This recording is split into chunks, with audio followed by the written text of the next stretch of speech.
오늘 고린도전서 13장 7절 말씀을 통해서 사랑은 모든 것을 믿습니다 라는 제목으로 하나님 말씀 증거하겠습니다. 사랑 결코 실패하지 않습니다. 시리즈 20번째 시간입니다. 하나님의 사랑, 아가페 사랑은 모든 것을 믿어주는 사랑입니다.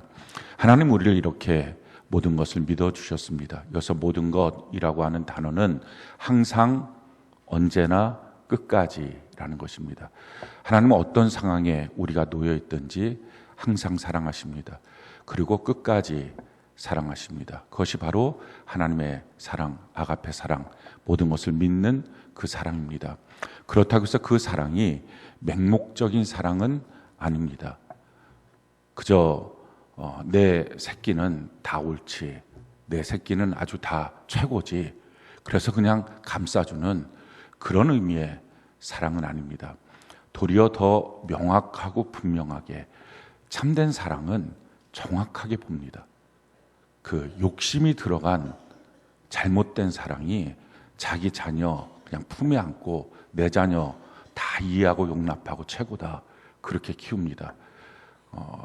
예전에 그 유아교육에서 선풍적인 바람이 불었던 것이 아이 기살리기, 그걸 선풍적인 바람이 불었습니다. 그래서 대부분의 유아교육과에서 자녀들 기살려주자, 뭐 이런 것들을 그렇게 합니다. 부모가 자녀를 어떻게 기살려주냐, 자녀를 막 잘 들어주고, 요즘에 나와 있는 프로들 중에서도 그렇게 하는 경우들이 있습니다.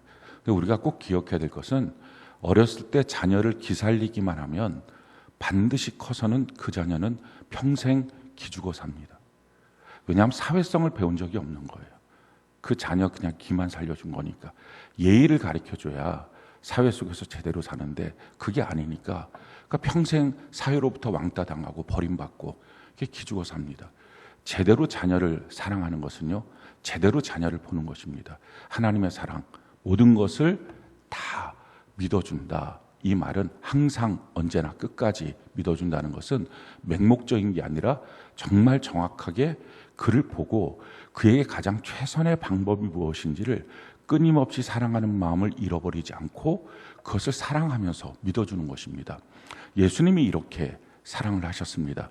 요한복음 13장 1절 같이 한번 목소리 한번 읽어볼까요? 시작. 유월절 전에 예수께서 자기가 세상을 떠나 아버지께로 돌아가실 때가 이른 줄을 아시고 세상에 있는 자기 사람들을 사랑하시되 끝까지 사랑하시느라. 끝까지 사랑하신 것, 항상 사랑하신 것, 이것이 믿어주는 사랑을 말합니다. 아가페 사랑이죠. 근데 그렇게 끝까지 사랑하는 것이 맹목적으로 그저 그냥 자기 제자들 다 좋아, 다 오라, 그게 아닙니다.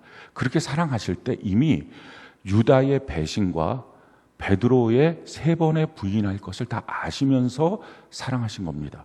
요한복음 13장 2절 같이 한번 한 목소리 한번 읽어볼까요? 시작. 마귀가 벌써 시몬의 아들 가룟 유다의 마음에 예수를 팔려는 생각을 넣었더라. 그걸 다 아셨습니다. 아시면서 사랑하시는 겁니다. 그래서 그걸 제대로 다 알고서 사랑하니까 거기에 대한 처방전이 나오는 겁니다. 그래서 7번이나 요한복음 13장 한 장에서 7번이나 가룟 유다를 어떻게 회심시킬까, 그걸 위해서 그렇게 그 시간 전체를 사용하십니다. 공개적으로 말하기도 하고 또는 은밀하게 말하기도 하고, 내가 너의 죄를 다 알고 있어, 너 돌이켜 지금 회개해야 돼, 그럼 살아, 그 신호를 끊임없이 주십니다. 아니까, 그런데 믿으니까 그렇게 끝까지 사랑하는 것입니다. 마찬가지로 베드로를 향해서도 주님이 사랑하시죠. 근데 그 베드로가 3번씩 주님을 향하여 욕을 하면서 부인할 것을 아시면서 사랑하신 겁니다. 성경이 이렇게 말하죠. 요한복음 13장 38절 같이 한번 목소리 읽어볼까요? 시작. 예수께서 대답하시되 내가 나를 위하여 내 목숨을 버리겠느냐? 내가 진실로 진실로 내게 이르노니 닭 울기 전에 내가 3번 나를 부인하리라. 3번 나를 부인할 것을 다 아셨습니다. 그래서 이 베드로에게 최선의 사랑의 방법, 그걸 아시기 때문에 사랑의 방법이 베드로를 향한 중보기도였습니다. 너가 그렇게 실족할 텐데 그 실족한 후에 다시 일어나서 많은 사람들을 인도하는 그런 사람이 되도록 내가 너를 위해서 넘어지지 않도록 중보기도할 거야. 그러니까 아니까 그 처방전도 정확한 것입니다. 우리가 과연 우리 자녀를 제대로 아는가? 죄송합니다. 우리 가족을 제대로 알고 있는가? 우리 셀 식구들을 제대로 아는가? 그 알아야 제대로 된 사랑, 끝까지 항상 변함없는 그 사랑을 할 수 있습니다. 모르면서 그 사랑은 불가능합니다. 그렇게 제대로 아는 것. 성경은 우리에 대해서 아주 속속들이 정확하게 우리의 문제가 무엇인지를 말씀하고 있습니다. 로마서 3장 10절로 18절 같이 한번 한 목소리 한번 읽어볼까요? 시작.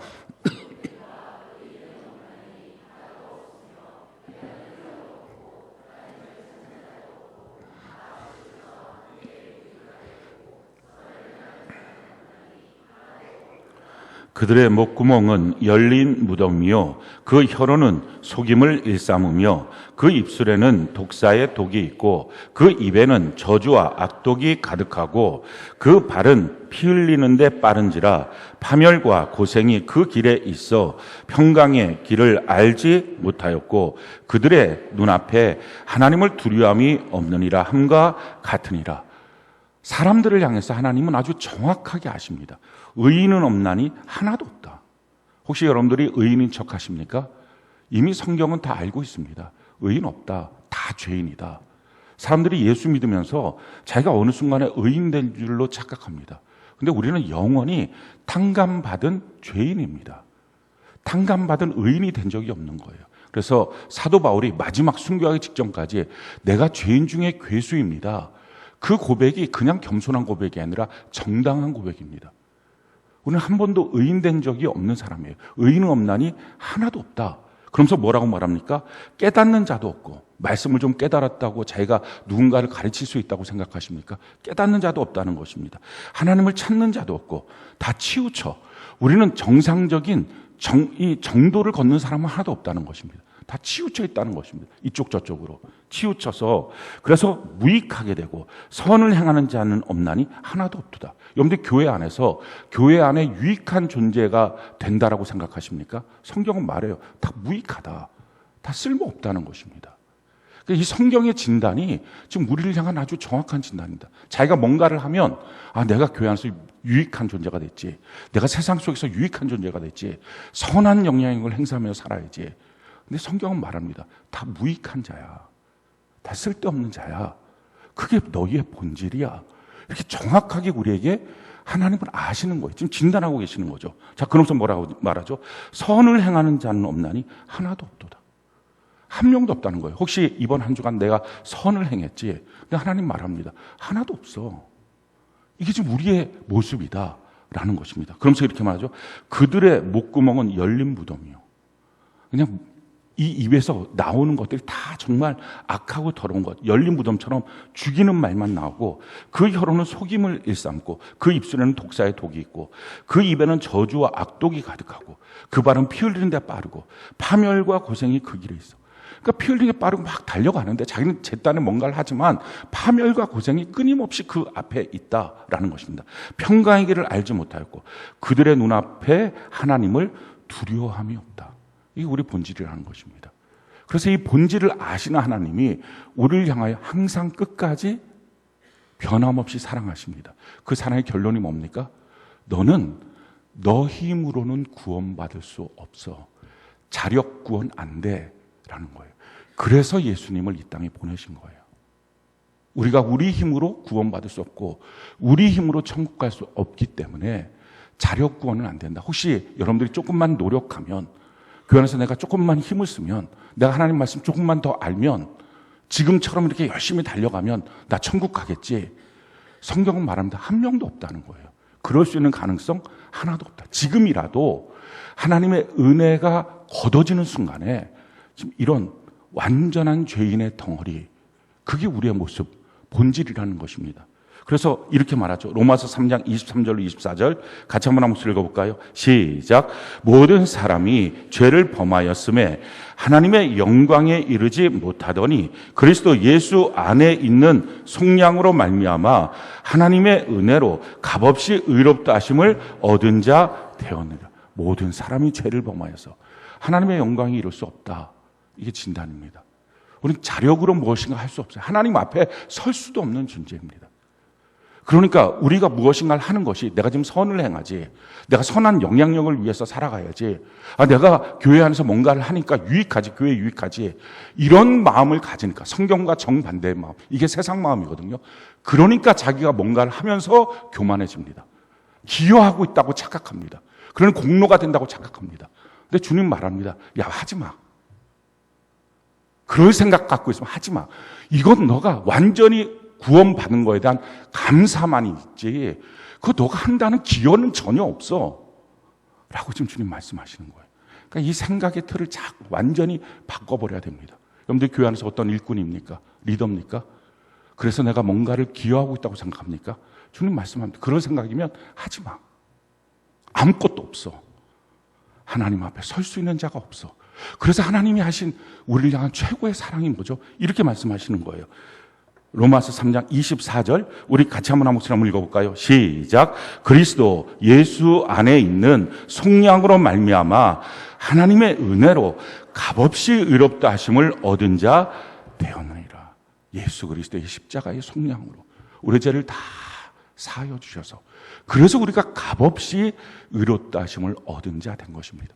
그러나 이것이 의인된 것이 아니라 의롭다라고 칭해 주신 것입니다. 이신칭의. 내가 너는 의인이 아니지만 의인처럼 봐줄게, 이겁니다. 그렇게 의인으로 칭함을 받은 모습, 내 힘으로 내 능력으로 우린 천국 갈 수도 없고 예수 믿을 수도 없습니다. 그게 주님이 우리를 지금 믿어주고 있는 거예요. 믿어주는 그 사랑이에요. 정확하게 우리를 진단하고, 그러니까 못 보고 있는 게 아닙니다. 교회 안에서 뭔가 좀 열심히 하면 저 사람 신앙 좋네. 그건 우리 눈이고, 하나님의 눈은 너 소용없어. 은혜 없으면 아무것도 아니야.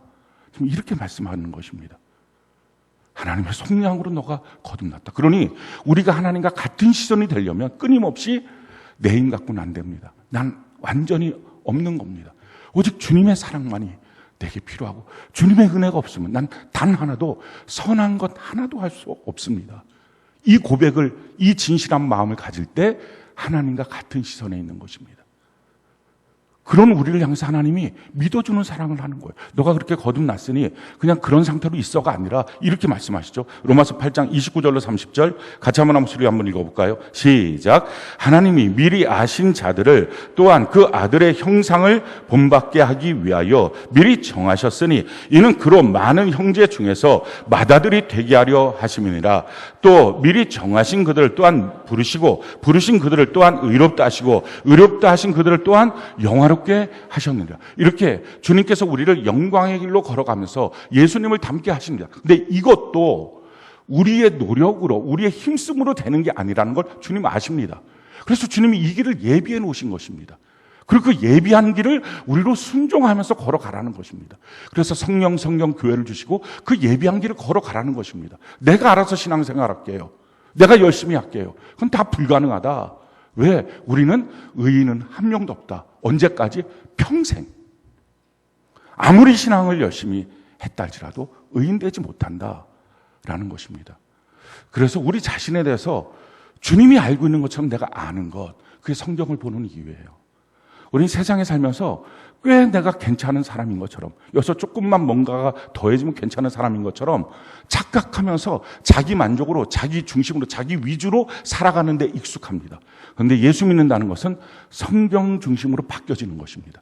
생각과 틀이 완전히 바뀌어져야 합니다. 그래야 끝까지 하나님의 자녀로 살 수 있습니다. 그렇게 나를 믿어주는 하나님이 우리를 향해서도 이렇게 말씀합니다. 너도 하나님을 믿는 사랑을 해야 돼. 그게 아가페거든요. 그 믿는 사랑.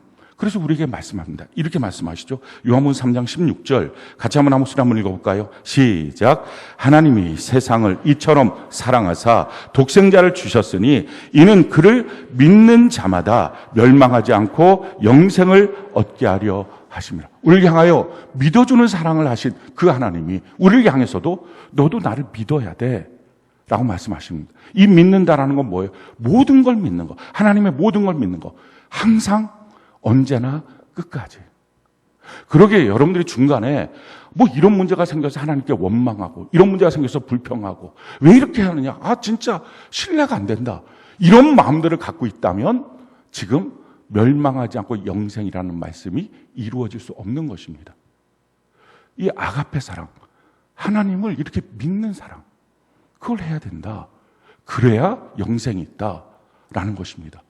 그럼 뭐라고 어떻게 믿어야 될 것이냐? 성경이 우리에게 이렇게 말하죠. 로마서 10장 9절로 10절 같이 한번 읽어볼까요? 시작. 내가 만일 내 입으로 예수를 주로 시인하며 또 하나님께서 그를 죽은 자 가운데서 살리신 것을 내 마음에 믿으면 구원을 받으리라. 사람이 마음으로 믿어 의에 이르고 입으로 시인하여 구원에 이르느니라. 지금 우리가 오늘 이 구원에 대해서 간단하게 좀 말씀을 드릴 건데, 침례식이 있는 시즌이 되면 우리 교회에서 1년에 한 번씩 우리의 거듭남에 대해서 또 구원에 대해서 점검을 합니다. 왜냐하면 이건 정말 가혹할 만큼 점검이 돼야 됩니다.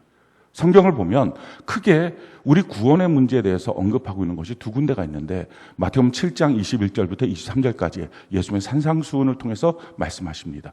두 번째는 고린도서 10장 1절로 5절까지의 그 말씀을 통해서 우리가 점검하십니다. 근데 둘 다 똑같이 우리에게 말씀하시는 것이 다수가 천국 가는 게 아니라 소수가 간다, 이 말씀을 주시죠. 그런데 이 마태복음 7장하고 고린도서 10장은 다른 차원입니다. 마태복음 7장에 있는 내용은 이런 내용이에요. 제가 선지자 노릇하고, 그러니까 교회 안에서 목사 노릇하고 셀장 노릇했다는 거죠. 선지자 노릇하고 귀신도 쫓아내고 능력도 행했습니다. 교회 안에서 봉사도 많이 했어요. 헌금도 많이 했다고요. 전도도 많이 했어요. 그런데 예수님의 반응이 이런 거예요. 내가 널 도무지 알지 못해. 한번 물어봅시다. 여러분들이 좀 비극적인 말이지만 여러분들의 자녀를 낳았어요. 근데 그 자녀가 크다가 한 10살쯤 돼서 자녀가 죽었어요. 근데 여러분들이 한 80살쯤 됐어요. 시간이 한참 흘렀겠죠. 한 50년 정도 시간이 흘렀을 것입니다. 그런데 누가 물어보는 거예요. 그 아이 기억나시나요? 그거 기억 못하는 부모가 누가 있어요. 가슴에 묻었는데. 당연히 세월이 100년, 1000년 흘러도 그걸 기억 못하는 부모가 어디 있겠어요. 그런데 주님이 이렇게 말씀하세요. 너는 너희 부모가 너를 잊어버린다 해도, 말도 안 되는 말이죠. 근데 너희 부모가 너를 잊어버린다 해도 나는 너를 잊지 못해. 내 손바닥에 너를 손금처럼 너의 이름을 적어놨어. 그 이사야서의 말씀이에요. 하나님 우리 기억하신다는 거죠. 근데 주님 말씀하는 거예요. 내가 너를 도무지 알지 못해. 이 얘기는 무슨 말이에요? 나는 너를 낳은 적이 없어. 거듭나지 않은 거예요. 거듭나지 않았는데 뭘 하고 있었다는 거예요. 목사도 하고 셀장도 하고 교회 장로 권사 집사도 하고 또 귀신도 쫓아내고 기도도 하고 능력도 행하고 가서 전도도 하고 교회에서 봉사도 하고. 이건 비극이에요. 그렇게 충분히 할 수 있다는 것입니다. 교회가 목적지가 아니잖아요. 천국이 목적지잖아요. 교회는 수단이잖아요. 그러면 나는 교회 생활하면서 과연 천국에 들어갈 수 있느냐? 이거 점검해야 되는 거죠. 지금 문제는 어디 있는 거예요? 거듭남이 안 돼 있는 거예요. 거듭남이 뭐죠? 육신의 부모로부터 우리가 한번 태어났어요. 그러면 다시 한번 영의 아버지 하나님으로부터 다시 태어나야 돼요. 그래야 하나님이 나를 아들, 딸로 기억해 주시는 거예요. 근데 주님 말씀하는 거예요. 넌 거듭나지 않아서 내가 널 도무지 몰라. 라는 거죠. 이 거듭남이라고 하는 게 뭐예요? 성경 거듭남에 대해서 물과 성령으로 거듭납니다. 요한복음 3장에 보면. 그리고 이 말을 다시 우리에게 정확하게 해석해 주시기 위해서 사도행전 2장에 이렇게 말씀하고 있어요. 사도행전 2장 38절로 40절 우리 같이 한번 목소리 한번 읽어볼까요? 시작. 베드로가 이르되 너희가 회개하여 각각 예수 그리스도의 이름으로 침례를 받고 죄 사함을 받으라. 그리하면 성령의 선물을 받으리니 이 약속은 너희와 너희 자녀와 모든 먼데 사람 곧 주 우리 하나님이 얼마든지 부르시는 자들에게 하신 것이라 하고 또 여러 말로 확증하며 권하여 이르되 너희가 이 패역한 세대에서 구원을 받으라. 자, 구원받는 방법에 대해서 말씀하죠. 이 약속은 너희와 너희 자녀와 모든 먼 데는 모든 시대, 그러니까 모든 세대 모든 사람들이 구원받는 유일한 길이라고 지금 말씀하는 거예요. 그 말씀이 뭐죠? 38절입니까? 너희가 각각 회개하고 각각 침례를 받으라. 그럼 너희 죄가 사함받고 그리고 너희가 성령으로 말미암아 인도함을 받는 성령이 임하시는 하나님의 자녀가 될 것이다 라는 것입니다. 조건이 뭐예요? 거듭남의 조건. 요한복음 3장에는 물과 성령으로, 그 물은 베드로는 3장 21절에 침례라고 말하고, 그러니까 동일합니다. 성경 어디든지 이렇게 말하고 저렇게 말한 적이 없어요. 다 똑같이 말하고 있어요. 지금 뭐라고 말합니까? 회개와 침례. 왜 이 순서가 바뀌었을까요? 사실 이건 동시적 사건이기 때문이에요. 진짜 회개하면 침례받습니다. 그리고 진짜 침례받았으면 회개합니다. 근데 이게 가짜가 되니까 떨어져 있는 거예요. 안 되는 거예요. 이게 앞뒤가 바뀌도 상관없어요. 그럼 회개가 뭐냐? 많은 사람들이 회개를 뉘우침이라고 생각해요. 뉘우침은 회개가 아니에요. 내가 이거 잘못했어요. 저거 잘못했어요. 그건 회개가 아니에요. 회개는 메타노이야. 내가 지금 하고 있는 마음의 생각과 뜻과 길이 완전히 바뀌는 것. 이게 회개예요. 참, 그 회개에 대해서 지금 뭐라고 말씀하는 거예요? 이렇게 말하는 거죠. 내가 내 입으로 예수를 주로 신하고 또 하나님께서 그를 죽은 자 가운데 살리신 것을 내 마음에 믿으면 구원을 받으리라. 사람이 마음으로 믿어 의에 이르고 입으로 시인하여 구원에 이르리라. 이게 회개예요. 이 회개의 핵심이 뭡니까? 죽은 자 가운데 살리신 거. 왜 죽으셨어요? 나를 위해서 죽으신 거죠. 예수님 나의 구원자, 예수님 나의 주인이십니다. 이걸 정말 마음으로 믿고 입술로 시인하는 것, 이게 회개입니다. 내 중심으로 살다가 예수 중심으로, 세상 중심으로 살다가 천국 중심으로 이렇게 완전히 바뀌어지는 것, 이게 회개예요. 자, 그럼 이 회개하는 이 고백에 대해서 우리가 다시 한번 점검하면 두 가지죠. 예수님 나의 구원자라고 하는 말의 뜻은, 구원자가 왜 필요해요? 전적으로 나는 타락한 죄인이니까. 이게 고백이에요. 나는 절대로 구원받을 수 없는 전적인 타락한 죄인입니다. 내가 예수 죽인 사람입니다. 내가 예수 살인자예요. 예수님 누구예요? 나를 위하여 구원하시는 그 놀라우신 분, 나의 생명을 주시고 나를 창조하신 분, 나를 심판하시고 나를 통치하시는 그 놀라운 분. 아니, 우리가 우리 부모를 죽였다고 합시다. 그럼 내가 누구한테 떳떳하게 말할 수 있어요? 부모 살인자가? 근데 부모보다 억만 배나 더 위대하고 좋으시고 선하신 나의 생명을 주신 예수님을 내가 살인했다. 그게 내 죄예요. 근데 이게 실감이 나야 되죠. 그래야 내가 죄인입니다. 이 고백을 하죠. 교회 다니면서 내가 예수 살인자다, 이게 실감이 안 나는 사람들이 너무 많아요. 그러면서 자기는 거듭났다라고 말하는 거예요. 다 거짓말이에요. 그러니까 지식으로 배운 거예요. 이게 믿음의 사건이 아니라. 이렇게 해서 예수는 나의 구원자이십니다. 나는 예수 없으면 도무지 아무것도 할 수 없는 존재입니다. 전적으로 타락한 죄인입니다. 그리고 예수 안에서 다시 생명을 얻어서 예수는 나의 주인이십니다. 주인이라는 말은 뭐예요? 나는 종이다. 그러니까 내 머릿속에 이해되고 납득되면 내가 믿지만, 내 머릿속에 그래 한번 내가 믿어줘 볼게 이러면 믿지만, 그렇지 않으면 믿지 못합니다. 이건 다 거짓이에요. 절대 순종. 왜? 그분이 주인, 나는 종이니까. 이 고백이 돼야 됩니다. 이게 거듭남이에요. 그래서 묻습니다. 여러분, 거듭나셨어요? 주님 앞에 서는 그날에 내가 셀장도 하고 목사도 하고 권사도 하고 장로도 하고 집사도 했고 전도도 하고 능력도 행하고 교회에서 봉사도 많이 하고 그래서 뭐 이것저것 했는데요, 주님이 이렇게 말씀하실 거예요. 내가 널 도무지 알지 못해. 내가 널 낳은 적이 없어. 거듭나셨습니까? 자기가 자기 자신을 점검하는, 누가 알아주지 못하죠. 자기가 자기를 아는 거예요. 거듭났는지. 그러니까 이 거듭남이라고 하는 건, 이거는 지식으로 배워서 되는 사건이 아니라 성령으로 믿어져서 되는 사건입니다.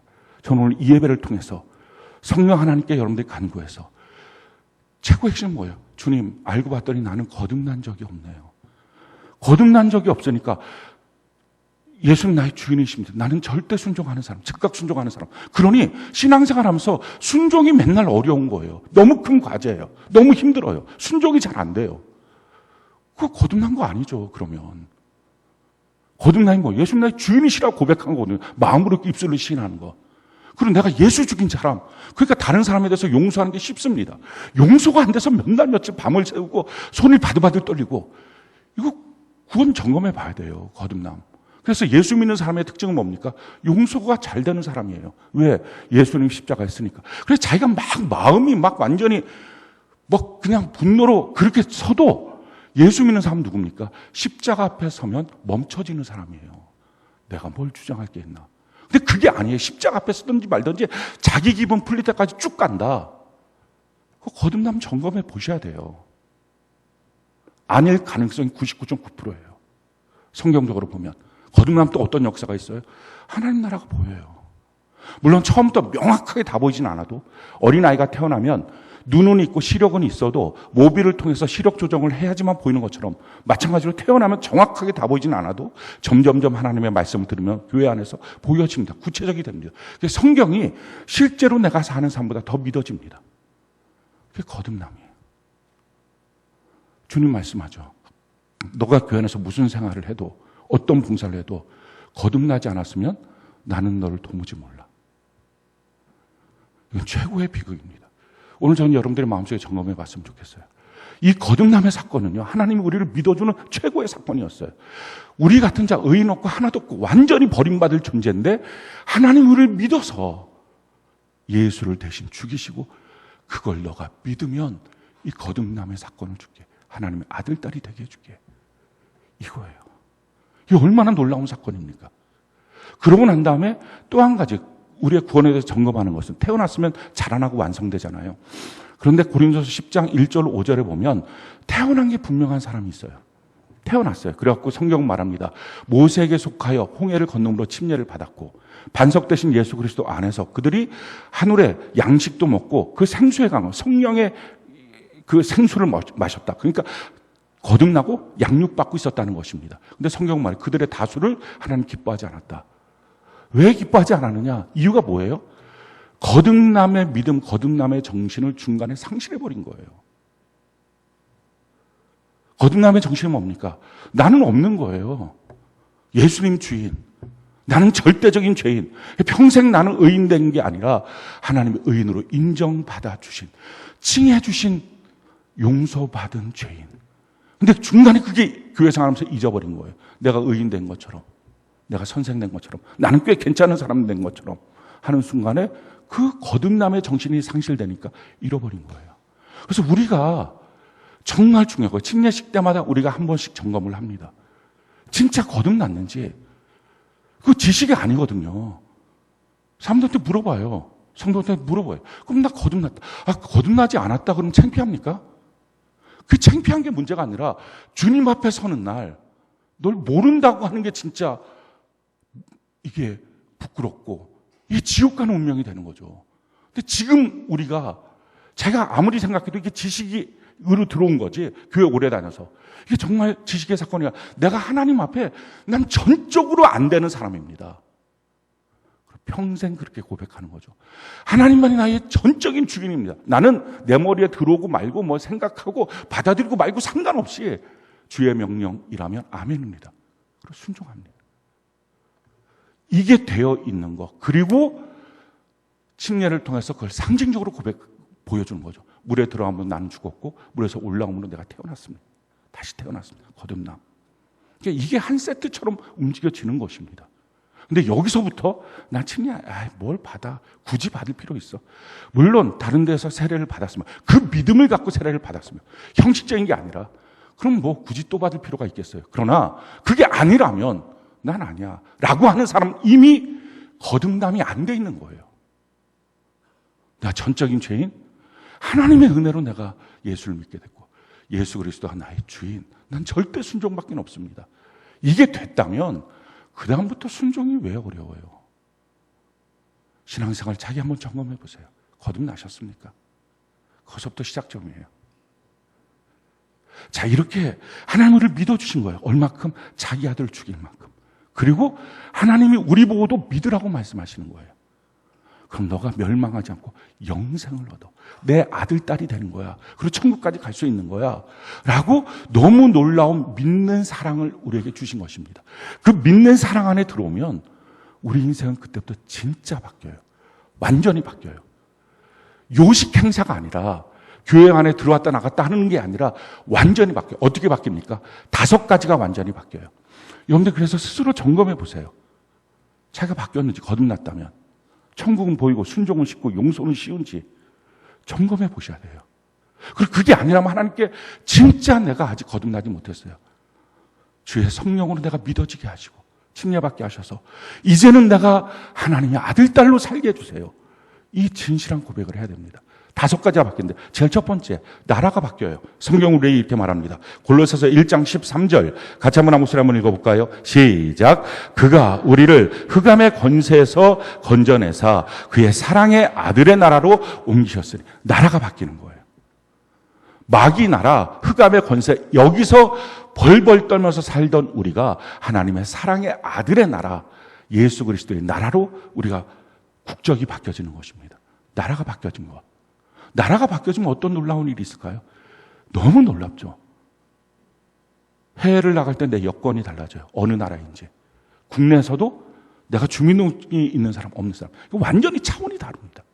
내가 어떤 권리, 어떤 의무로 살아야 되는지 차원이 다른 인생이 되는 거예요. 자, 그 다음에 뭐가 바뀌냐면은 법이 바뀌어요. 성경이 이렇게 말합니다. 로마서 8장 2절 같이 한번 읽어볼까요? 시작. 이는 그리스도 예수 안에 있는 생명의 성령의 법이 죄와 사망의 법에서 너를 해방하였습니다. 법이 바뀌었어요. 죄와 사망의 법. 그러니까 뭘 해도 이 죄로부터 벗어나지 못해요. 뭘 해도 사망의 공포에서 벗어나지 못해. 근데 생명의 성령의 법으로 바뀌어진 거예요. 그러니까 내 삶에 적용되는 모든 것들이 생명으로 갑니다.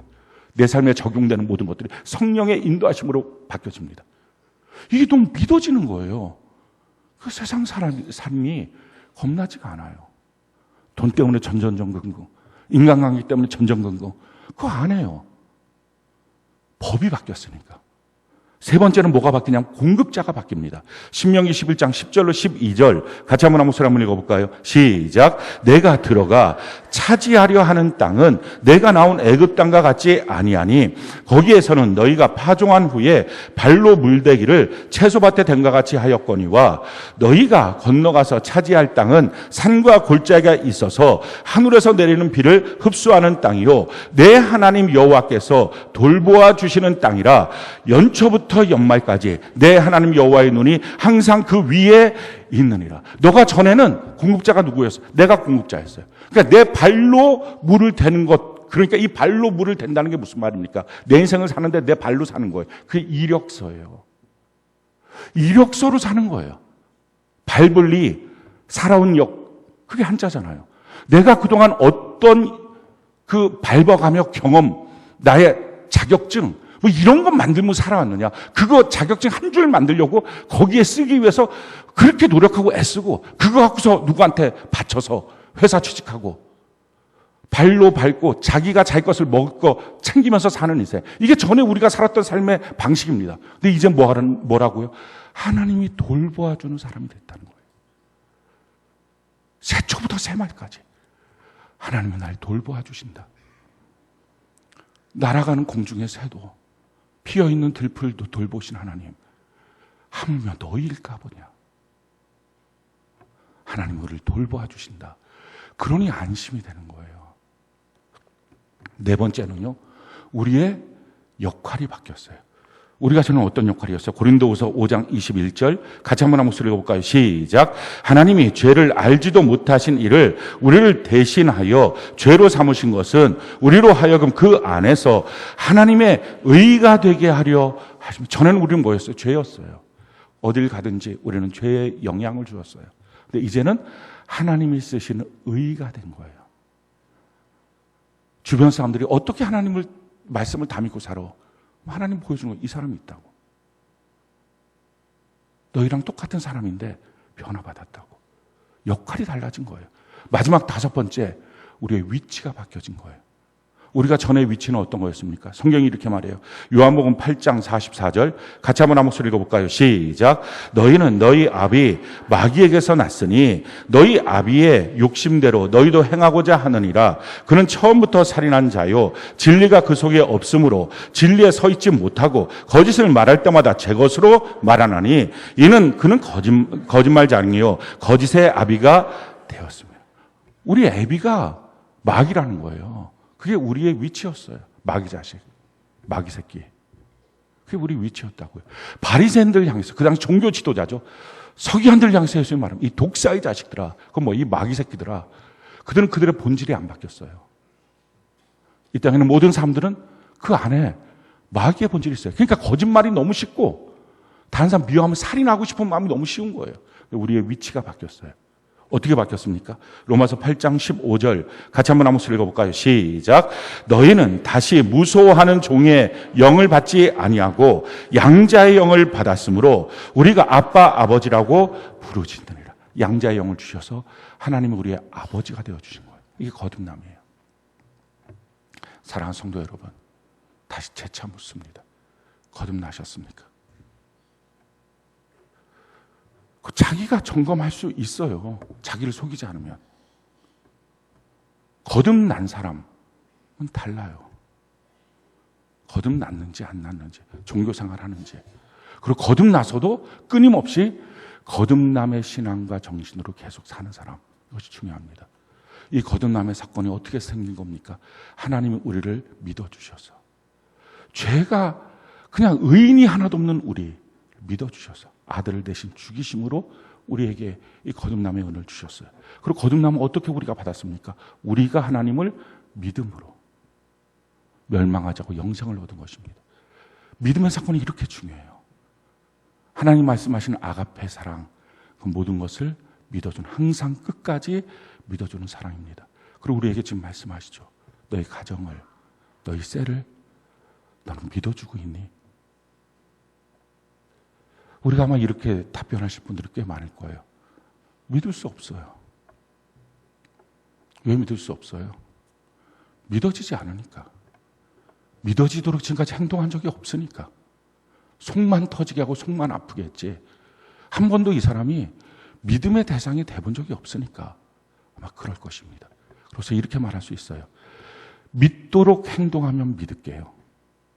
그런데요, 믿어질만 해서 믿는 것이 어떻게 믿음입니까? 믿을 수 없는데 믿어야 믿음이죠. 예수님은 우리를 어떻게 하셨어요? 너가 믿어질 때까지 기다렸다가 믿어질 만한 믿을게. 그렇게 하지 않으셨어요. 성경이 우리에게 이렇게 말씀합니다. 로마서 5장 8절. 우리 같이 한번 한 목소리 한번 읽어볼까요? 시작. 우리가 아직 죄인 되었을 때에 그리스도께서 우리를 위하여 죽으심으로 하나님께서 우리에 대한 자기의 사랑을 확증하셨느니라. 우리가 죄인 될 때, 우리를 믿을 수 없을 때 하나님은 우리를 위해서 죽으심으로 우리를 향한 믿어주는 그 사랑 확증하셨다, 증명하셨다라는 것입니다. 믿음이 된다는 것은요, 믿음이 되는 그 존재는 참 놀라운 능력이 나타나요. 스탠퍼드 대학의 젠센 교수, 이 사람이 교육심리학 교수인데 그 교수가 연구를 했어요. 여러 민족들을 연구하는데 그 중에 특별히 유태인을 연구를 했어요.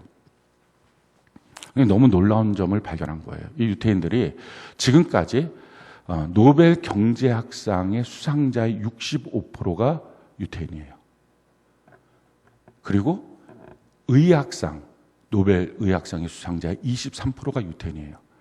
물리학상의 수상자가 22%가 유태인이에요. 화학상은 11%예요. 문학상은 7%예요. 대단하죠? 미국에 있는 변호사의 15%가 유태인이고요. 유태인의 숫자가 몇 명이 안 되잖아요. 미국에는 변호사의 15%가 유태인입니다. 그 유태인은 우리가 아는 인물들이 너무 많아요.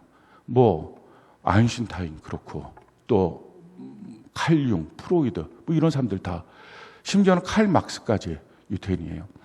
유태인들이 그 만든 기업들, 우리가 아는 기업들이 너무 많아요. 청바지 만들었던 조다시, 요즘에도 있나 모르겠어요. 옛날엔 조다시가 있었는데, 조다시, 또 리바이스, 캘빈 클라인, 뭐 이런 거. 먹는 거 쪽에서는 그 머리 하는 건 비달 사순, 먹는 거는 덩킹, 베스킨 라빈스, 스타벅스, 또 뭐가 있어요? 아무튼 그런 애들 다. 그러니까 우리 눈에 띄는 애들은 다 유태인이 만들었다고 보면 딱 맞아요. 거기다가 옷, 폴로, 이런 거. 다 유태인들이 만든 거예요. 또 그 뉴스, AP 통신, 로이터 통신, 뉴스위크, 타임지, 이런 것들 다 유태인이 만든 거예요. 그러니까 그냥 그렇게 많이 해놨어요. 그러면서 그 사람 조상이 너무 기가 막힌 거예요. 유태인의 전체 그 평균 IQ는 일본 사람보다 낮대요. 그 사람들이 한국 사람을 조사를 안 한 거예요. 한국이 일본보다 더 높거든요. 그러니까 형편없이 우리보다 낮은 거예요. 그러면 그들이 도대체 왜 전 세계를 이렇게 주름 잡고 다닐까? 이유를 거기서 찾은 게 이거예요. 그들은 하나님이 특별히 자기를 선택했다는 믿음이 있다는 거예요. 그 믿음이 있으니까 자기의 삶을 바꿔나간다는 거예요. 제가 우연히 라디오 방송을 듣다가 차를 운전하다가 들었는데, 유승환 감독, 베테랑, 천만 영화 만든 감독이 자기가 능력이 없다고 그 영화 감독을 그만두고 뭐 자격증을 따갖고 뭐 먹고 살 거를 이제 생각을 해야 되겠다 했을 때 박찬욱 감독이 감독하고 만나게 됐는데 저는 능력이 없어서 안 되겠어요. 그랬더니 박찬욱 감독이 이 얘기를 했다 그래요. 능력이 있는지 없는지보다 더 중요한 것은 능력이 있다고 자기가 믿는 거야. 능력이 있다고 자기가 믿는 믿음이 더 중요해. 이 믿음들은 다 뭐예요? 이건 자기 신념이잖아요. 자기 암시잖아요. 그것도 이런 큰 힘이 있어요. 그런데 하나님은 우리를 진짜로 믿어주셨잖아요. 끝까지 항상. 성경을 보십시오. 얼마나 하나님이 사람들을 믿어줬는지. 성경은 이렇게 말해요. 베드로를 향해서 예수님이 이렇게 말씀하십니다. 요한복음 1장 42절. 같이 한번 목소리 한번 읽어볼까요? 시작. 데리고 예수께로 오니 예수께서 보시고 이르시되 내가 요한의 아들 시몬이니 장차 게바라 하리라 하니라. 자, 뭐라고 말하죠? 안드레가 자기 형 시몬을 데리고 왔어요. 원래 이름은 시몬이잖아요. 시몬의 뜻은 갈대입니다. 어떻게 남자 이름을 갈대라고 졌을까요? 예수님 그를 보자마자 말합니다. 너는 지금 시몬이지만 게바가 될 거야. 반석, 베드로가 될 거야. 베드로라는 이름은 예수님이 그에게 지어준 새로운 이름이에요. 믿는 거예요. 너가 지금 시몬처럼 흔들려도 난 너를 반석처럼 봐. 바울을 향해서도 이렇게 믿어주셨어요. 사도행전 26장 16절 18절 우리 같이 한번 한 목소리 한번 읽어볼까요? 시작. 일어나 너의 발로 서라. 내가 내게 나타난 것은 곧 내가 나를 본 일과 장차 내가 내게 나타날 일에 너로 종과 증인을 삼으려 함이니 그 눈을 뜨게 하여 이 어둠에서 빛으로 사탄의 권세에서 하나님께로 돌아오게 하고 죄사함과 나를 믿어 거룩하게 된 무리 가운데서 기업을 얻게 하리라 하더이다. 지금 바울을 향해서 말하죠. 내가 너를 세운 것은 너가 나의 종으로 증인으로 삼으려고 하는데 너가 가서 이방의 땅에 가서 그 어둠 속에 있는 자들의 눈을 띄어서 하나님을 믿게 만들고 거룩하게 만들어서 하나님의 기업이 되게 할 것을 내가 믿어. 그렇게 믿어주는 사랑을 하신 거예요.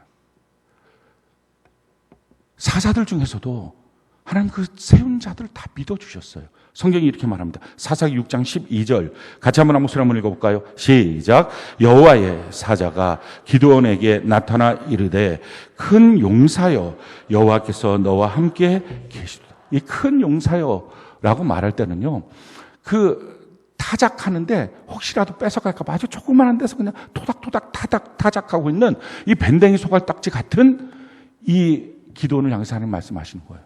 큰 용사요. 하나님이 이렇게 우리를 지금 믿어주십니다. 그리고 그 하나님이 우리에게 말씀하는 거예요. 너도 너의 가정과 너의 셀을 믿어줘야 돼. 라는 거예요. 근데 그것보다 가장 중요한 한 가지가 있어요. 우리가 이 하나님을 끝까지 항상 믿는 것입니다. 많은 사람들이 교회는 나오고 있으면서 사실은 하나님을 안 믿어요. 틈만 나면 원망하고 불평하고 정말 하나님 계신 건 맞아? 지금 나는 하나님이 싫어졌어. 미워졌어. 어떻게 이럴 수 있어 나한테. 이런 말들을 쉽게 합니다. 하나님을 믿지를 않아요. 성경이 우리에게 이렇게 말씀을 합니다. 마태복음 13장 57절 58절 우리 같이 한번 읽어볼까요? 시작. 예수를 배척한지라 예수께서 그들에게 말씀하시되 선지자가 자기 고향과 자기 집 외에는 존경을 받지 않음이 없느니라 하시고 그들이 믿지 않음으로 말미암아 거기서 많은 능력을 행하지 아니하시니라. 왜 누구는 살아계신 하나님의 놀라운 능력과 그 사랑을 날마다 자기 삶에 가득 보면서 살고 왜 누구는 점점점 살아계신 하나님의 능력을 보지 못할까요? 어디에 차이가 있다고 생각하십니까? 내가 하나님을 믿고 있는지 아닌지. 여러분들은 하나님 믿습니까? 여러분들 말로 하나님을 정말 믿습니까? 여러분들의 행위가 하나님 믿는 행위입니까? 항상 자기 핑계, 자기 변명, 내 상황이니까 이럴 수밖에 없으니까 라고 말하고 있지는 않습니까? 그건 다 뭐예요? 하나님을 믿지 못하겠습니다. 전지전능하신 하나님, 난 믿을 수가 없어요. 라고 하는 고백과 같아요. 오늘 이 예배를 통해서 우리가 두 가지 점검을 좀 합시다. 첫 번째, 나는 거듭났는가? 이 거듭난 것은 하나님이 날 믿어주고 나도 하나님을 믿는 놀라운 결과물이에요. 하나님 날 믿어서 예수 그리스도를 죽이시면서 나에게 오신 거예요. 믿어주는 사랑으로. 그리고 나보고 하나님을 항상 끝까지 믿으라고 말씀하시고, 그러면 멸망하지 않고 영생을 얻는다 말씀하신 거예요. 하나님의 아들, 딸이 되는 것입니다. 그리고 또 한 가지, 그런 점에서 나는 지금도 하나님을 믿고 있는가? 그냥 마음속에 그냥 믿지. 교회 나온 거 보면 몰라요? 믿죠? 그게 아니라 진짜 여러분들의 언어 생활 속에, 진짜 여러분들의 행동 속에 그럼 무엇을 선택합니까? 정말 믿음으로 하나님을 믿기 때문에 선택합니까? 아니면 자기 상황을 선택하고 자기 생각을 고집하고 무엇을 선택하고 있느냐? 오늘 이 시간 이 예배를 통해서 진짜 우리가 하나님을 믿는 그 믿음 가운데 들어가서 믿음으로 말미암아 역사하는 놀라운 일들을 우리가 다 경험하는 은혜가 넘치기를 예수님 이름으로 축원합니다.